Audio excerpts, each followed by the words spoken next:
ক্ষমতায় গেলে প্রবাসীদের হয়রানি বন্ধসহ বিনিয়োগ বান্ধব পরিবেশ তৈরির প্রতিশ্রুতি দিয়েছেন বিএনপি স্থায়ী কমিটির সদস্য ডক্টর AZM জাহিদ হোসেন।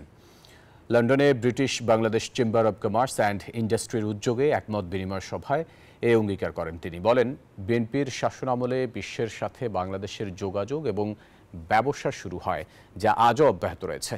এ সময় ব্যবসায়ীরা নানা সমস্যার কথা তুলে ধরেন। মত বিনিময় সভায় আরও বক্তব্য রাখেন বেগম খালেদা জিয়ার একান্ত সহকারী আব্দুস সাত্তার, সংগঠনের সাবেক প্রেসিডেন্ট SB ফারুক, সাবেক প্রেসিডেন্ট সৈয়দুর রহমান রেনু, উপদেষ্টা Muhib Chowdhury, BBCCI vice president AHM Nuruzzaman. এছাড়া উপস্থিত ছিলেন যুক্তরাজ্য বিএনপির সভাপতি MA মালিক, ব্যারিস্টার মাহবুবুর রহমান, পুলিশের DIG জিল্লুর রহমান ও মোহাম্মদ আশিকুর রহমান।